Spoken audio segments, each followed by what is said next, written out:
কর্ণ চ্যাটার্জির জিৎ মুখার্জির বিজিত লাহিড়ীর সব তথ্য ফাঁস করে দেওয়া যে শীতল, কারণ পরশুরাম তাকে বিয়ের প্রতিশ্রুতি দিয়েছে। হ্যাঁ বন্ধুরা, পরশুরাম ধারাবাহিকে আজকের পর্বে দেখানো হয়েছে এদিকে কর্ণ চ্যাটার্জি হাতে একটা প্যান ড্রাইভ নিয়ে বারবার করে টটিনিকে ধমকাতে থাকে, বলে যে তোর সঙ্গে একটা অন্য ছেলের সম্পর্ক আছে, তাই জন্য তুই পরশুরামকে এইভাবে শ্যুট করতে পারলি। এদিকে টটিনি চিৎকার করে বলতে থাকে, আমি ওকে শ্যুট করিনি, আমার সঙ্গে কারোই সম্পর্ক নেই। টটিনির মাকে টটিনি বারবার বোঝা থাকে, কিন্তু টটিনির মা কিছুতেই বিশ্বাস করে না তার মেয়ের কথা। তখনই জিৎ মুখার্জিও হাতে থাকা পেন ড্রাইভটা টটিনির হাতে গুঁজে দিয়ে ওখান থেকে চলে যায় আর বাইরে গিয়ে কর্ণ চ্যাটার্জি আর সৌরভের সঙ্গে পরামর্শ করে নেয়। এদিকে টটিনি ঘরের মধ্যে কম্পিউটার অন করে পেন ড্রাইভটা লাগিয়ে দেখতে থাকে টটিনির পাশে ওই ছেলেটা কার ছবি।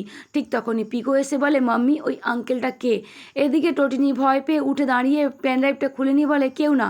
এদিকে টটিনি লাট্টু পিকোকে বারবার করে বোঝাতে থাকে, আমি ওই ছেলেটাকে চিনি না, জানি না ও কে, আমার সঙ্গে শুধু শুধু জড়িয়ে দেওয়া হচ্ছে। কর্ণ চ্যাটার্জি এমন এক লোক, সাপের মুখে চুমু খায়, ব্যাঙের মুখেও চুমু খায়।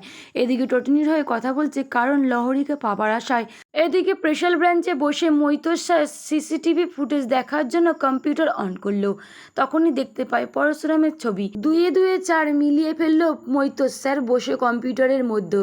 সৌরভকে ডেকে জানিয়ে দেয় যে ইনি বৃদ্ধ নয়, ইনি একজন ইয়াং লোক, উনি বৃদ্ধ নয়। এরকম সেজে আমাদের অফিসে কেন এসেছিল সৌরভ, তুমি এক্ষুনি তদন্ত করো। তখনই মৈত্র স্যারের ফোনটা বেজে উঠতে সৌরভকে জানিয়ে দেয় যে বিজিতের ভাড়া করা গুন্ডার মধ্যে যে ব্যক্তিটি কোর্টে সাক্ষী দেওয়ার জন্য এগিয়ে আসছিল তাকেও আজকে সঙ্গের দলের ভেতরে কেউ একজন শ্যুট করে দিয়েছে।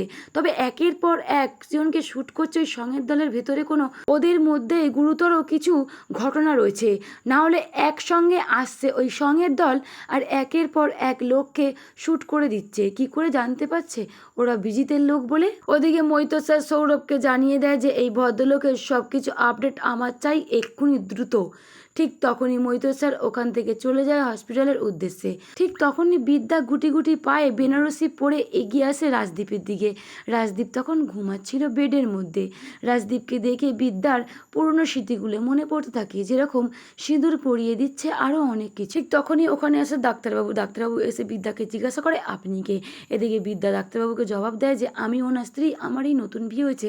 ডক্টরও বলে দেন যে আপনি ওনার কাছে যেতে পারেন। এ কথা শুনে বিদ্যা খুবই খুশি হয়ে যায়, রাজদীপের কাছে এগিয়ে গিয়ে রাজদীপের মাথায় হাত বুলোতে থাকে। তখনই ওখানে আসে রাজদীপের মা আর রাজদীপের কাকিমণি, এসে জানিয়ে দেয় যে বিদ্যাকে কখনোই তারা বাড়িতে বরণ করে বউ হিসেবে তুলে নেবে না। এদিকে বিদ্যাও ছেড়ে দেবার পাত্রী নন, তাই তার স্বামীর হাত ধরে কথা দেয় যে আমি ছিলাম, আছি, থাকবো, আমি তোমাকে ছেড়ে কোথাও যাব না, আমি এখানেই থাকবো তোমার পাশে সারা জীবন, তোমার কোনো ক্ষতি হতে আমি দেব না। এ কথা বলে বিদ্যা ওখান থেকে বেরিয়ে যায়। তবে কি বন্ধুরা, পরশুরাম টটিনি বিদ্যা আর রাজদীপের পাশে থাকবে, ওদেরকে হেল্প করবে, সবসময় ওদের কাছাকাছি থাকবে? এতদিন ধরে বিদ্যা কলেজ নিয়ে লড়েছে, আজকে রাজদীপকে পেয়ে ভীষণই খুশি ছিল। তবে এমন মর্মান্তিক সময়তে তার বোন যে তাকে শ্যুট করবে বলে সেটা কখনোই কল্পনা করতে পারেনি বিদ্যা। তাই তো হসপিটালের বাইরে বেরিয়ে বিদ্যা কান্নায় ভেঙে পড়ল।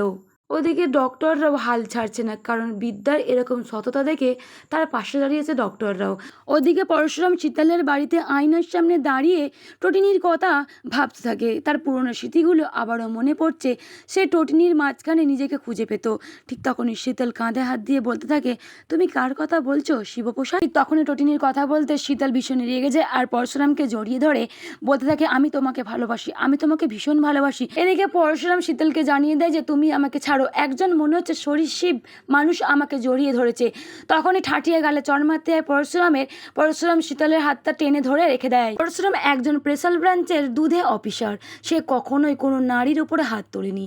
তাই শীতলকে জানিয়ে দেয় যে তুমি হাতটা নামাও, আমি কোনোদিন কোনো মেয়ের গায়ে হাত দিইনি। আবারও শীতল টটিনির চরিত্র নিয়ে কথা বলছে, টটিনির সঙ্গে একটা অবৈধ সম্পর্ক আছে কারোর। পরশুরামের সামনে সেটা তুলে ধরে।